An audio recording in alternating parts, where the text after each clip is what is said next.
جب حالات اس قدر خراب ہو گئے اور پورے مدینے پر بلوائیوں اور باغیوں کا تسلط قائم ہو گیا اور حضرت عثمان غنی رضی اللہ تعالی عنہ کے گھر کا محاصرہ کر لیا گیا، تو حضرت عثمان غنی رضی اللہ تعالی عنہ نے ایک قاصد کو حضرت علی رضی اللہ تعالی عنہ کی طرف بھجوایا اور کہا کہ میری مدد کریں اور مجھے ان محاصرین کے شر سے بچائیں۔ جیسے ہی وہ قاصد حضرت علی رضی اللہ تعالی عنہ کے پاس پہنچا تو حضرت علی رضی اللہ تعالی عنہ نے قاصد کی بات سن کر فرمایا کہ میں ہرگز نبی کریم صلی اللہ علیہ وآلہ وسلم نے اپنی امت کے درمیان اور فتنوں اور شورشوں کے درمیان دروازہ حضرت عمر فاروق رضی اللہ تعالی عنہ کو قرار دیا تھا، یعنی حضرت عمر فاروق رضی اللہ تعالی عنہ کی شہادت کے ساتھ ہی امت مسلمہ پر شورشوں اور فتنوں اور آزمائشوں کا ایک سیلاب امڑ آئے گا۔ اور وہی ہوا کہ نبی کریم صلی اللہ علیہ وآلہ وسلم کی فرمائی ہوئی بات سچ ثابت ہوئی، اور حضرت عمر فاروق رضی اللہ تعالی عنہ کی شہادت کے بعد جب حضرت عثمان غنی رضی اللہ تعالی عنہ نے منصب خلافت سنبھالا تو منافقین نے اپنی چالیں چلنا شروع کر دیں۔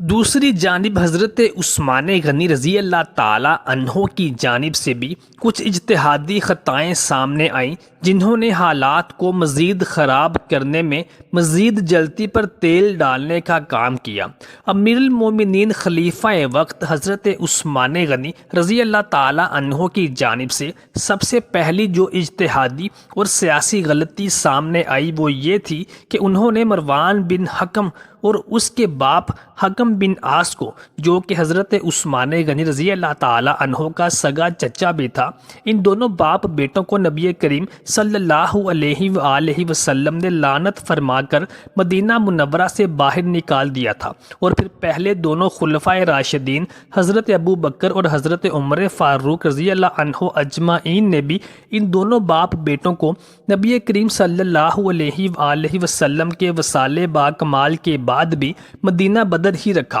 اور ان کو مدینہ واپس آنے کی اجازت نہ دی۔ لیکن عثمان غنی رضی اللہ تعالی عنہ نے رشتہ داری کی بنا پر نبی کریم صلی اللہ علیہ وآلہ وسلم کے فرمان کی خلاف ورزی کرتے ہوئے ان دونوں باپ بیٹوں کو مدینہ منورہ واپس بلا لیا اور مروان بن حکم کو اپنی خلافت میں اہم عہدہ بھی دے دیا، جس کا خمیازہ بعد میں حضرت عثمان غنی رضی اللہ تعالی عنہ کو بھگتنا بھی پڑا کہ اس نے حضرت عثمان غنی رضی اللہ تعالی عنہ کی طرف سے ملنے والے اختیارات کا ناجائز فائدہ اٹھا کر ان کی خلافت اور ان کی حکومت کے لیے بے پناہ مشکلات کھڑی کر دی۔ دوسری سب سے بڑی اجتہادی اور سیاسی غلطی جو عثمان غنی رضی اللہ تعالی عنہ سے سرزد ہوئی، انہوں نے اپنے رضائی بھائی ابن سرح کو مصر کا گورنر بنا کر مصر روانہ کر دیا، اور اس نے مصر میں جا کر ظلم اور سفاکیت کا ایسا بازار گرم رکھا۔ عبداللہ بن ابی سرح وہی بدبخت شخص تھا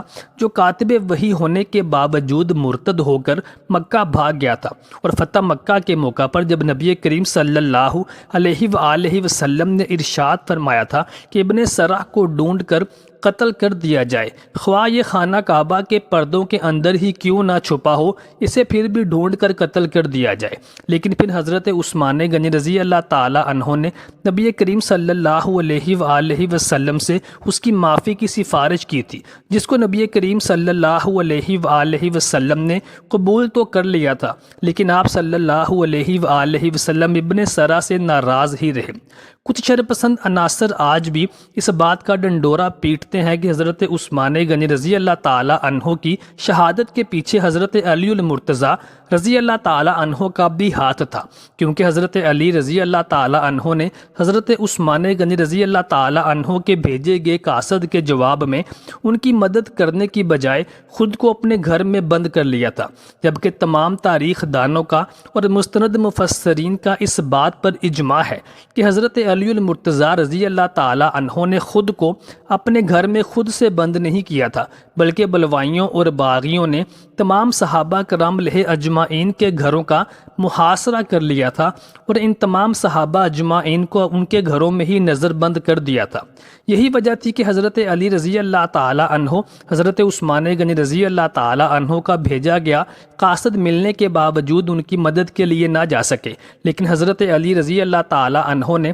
اپنے فرزند امام حسن علیہ السلام کو حضرت عثمان غنی رضی اللہ تعالی عنہ کے دروازے پر ان کی حفاظت کے لیے مامور کیا تھا، اور باغیوں اور بلوائیوں سے لڑتے ہوئے امام حسن علیہ السلام زخمی بھی ہوئے تھے،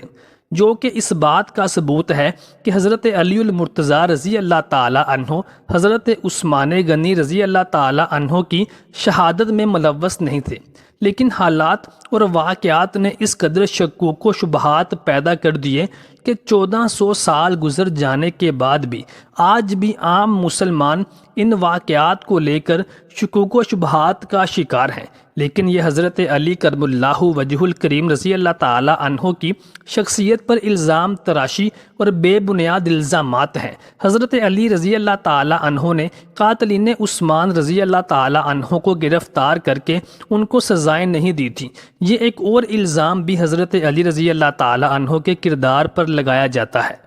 اور کہا جاتا ہے کہ حضرت علی رضی اللہ تعالی عنہ نے خود حضرت عثمان غنی رضی اللہ تعالی عنہ کو قتل کروایا تھا، اس لیے وہ ان کے قاتلین کو پکڑ نہ سکے، جبکہ حضرت عثمان غنی رضی اللہ تعالی عنہ کی زوجہ نائلہ، جو کہ حضرت عثمان رضی اللہ تعالی عنہ کے قتل کے وقت وہاں موجود تھیں اور چشمدید گواہ تھیں، کہا جاتا ہے کہ باغیوں نے خلیفہ وقت کے گھر کا مرکزی دروازہ جلا دیا تھا۔ محمد بن ابو بکر صدیق رضی اللہ تعالی عنہ گھر کی عقبی دیوار سے گھر کے اندر اتر گئے، اور خلیفہ عثمان بن عفان رضی اللہ تعالی عنہ جو اس وقت قرآن پاک کی تلاوت کر رہے تھے، ان کے پاس صرف ان کی بیوی تھی۔ محمد بن ابی بکر نے خلیفہ وقت حضرت عثمان غنی کی داڑھی پکڑ لی تو خلیفہ نے ان کو ان کے والد ابو بکر صدیق رضی اللہ تعالی عنہ کا حوالہ دیا، تو محمد بن ابی بکر نے داڑھی چھوڑ دی اور شرمندہ ہو کر گھر سے نکل گئے، لیکن دیگر لوگوں نے خلیفہ وقت عثمان غنی کو قتل کر دیا۔ اس دوران میں خلیفہ وقت کی بیوی حضرت نائلہ کے ہاتھ کی انگلیاں کٹ گئیں۔ حضرت عثمان غنی رضی اللہ تعالی عنہ کے قاتل دو لوگ تھے، جن میں تیسرے حضرت ابو بکر صدیق رضی اللہ تعالی عنہ کے بیٹے تھے، لیکن وہ حضرت عثمان غنی کے قتل میں ملوث نہ تھے، بلکہ وہ حضرت عثمان غنی کے قتل ہونے سے پہلے ہی وہاں سے جا چکے تھے، اور دوسرے دو آدمیوں نے حضرت عثمان غنی رضی اللہ تعالی عنہ کو قتل کر دیا تھا، اور وہ دو آدمی کون تھے آج تک ان کا پتہ نہ چل سکا۔ لیکن حضرت عثمان غنی رضی اللہ تعالی عنہ کی زوجہ نائلہ نے اس بات کی تصدیق کی تھی کہ قاتلین عثمان غنی میں کوئی بھی صحابی رسول شامل نہ تھا، بلکہ وہ منافقین باغیوں کا گروہ تھا جو حضرت عثمان رضی اللہ تعالی عنہ کو قتل کرنے کے لیے آیا تھا۔ حضرت علی رضی اللہ تعالی عنہ نے خلافت پر قبضہ جمانے کے لیے حضرت عثمان رضی اللہ تعالی عنہ کو قتل کروایا تھا۔ یہ ایک اور اعتراض ہے جو کہ اہل اعتراض کی طرف سے اٹھایا جاتا ہے، جبکہ حضرت علی رضی اللہ تعالی عنہ نے سیدنا عثمان غنی رضی اللہ تعالی عنہ کی شہادت کے بعد بھی منصب خلافت کو سنبھالنے سے انکار کر دیا تھا، اور پھر جب دیگر جید صحابہ کرام علیہ اجمعین نے بے حد اصرار کیا تو حضرت علی رضی اللہ تعالی عنہ نے مسلمانوں سے اپنی خلافت کی بیعت لی تھی۔ لیکن دوسری جانب معاویہ بن ابی سفیان نے حضرت علی رضی اللہ تعالی عنہ کی خلافت کو یہ کہہ کر ٹھکرا دیا تھا کہ پہلے قاتلین عثمان غنی رضی اللہ تعالی عنہ سے بدلہ لیا جائے گا، پھر حضرت علی رضی اللہ تعالی عنہ کی بیعت کی جائے گی، جبکہ حضرت علی کرم اللہ وجہ الکریم رضی اللہ تعالی عنہ کا یہ کہنا تھا کہ قاتلین عثمان غنی کو میں اس وقت ہی گرفتار کر کے ان کو سزائیں دے سکوں گا جب تمام مسلمان میرے ساتھ ہوں گے۔ حضرت علی کرم اللہ وجہ الکریم رضی اللہ تعالی عنہ کی بات درست تھی، کیونکہ مسلمان گروہوں میں تقسیم ہو چکے تھے، جس کی وجہ سے بلوائیوں اور باغیوں کو مزید مضبوطی اور طاقت مل رہی تھی۔ حضرت علی رضی اللہ تعالی عنہ کا اپنی خلافت کو اور حکومت کو مضبوط کرنے کا تقاضا بالکل درست تھا، لیکن تاریخ گواہ ہے کہ معاویہ بن ابی سفیان نے حضرت علی رضی اللہ تعالی عنہ کے ساتھ مل کر حضرت عثمان غنی رضی اللہ تعالی عنہ کے قاتلین کو گرفتار کر کے سزائیں دینے کی بجائے حضرت علی رضی اللہ تعالی عنہ کے خلاف ہی محاذ کھڑا کر دیا، اور تاریخ کے اوراق گواہ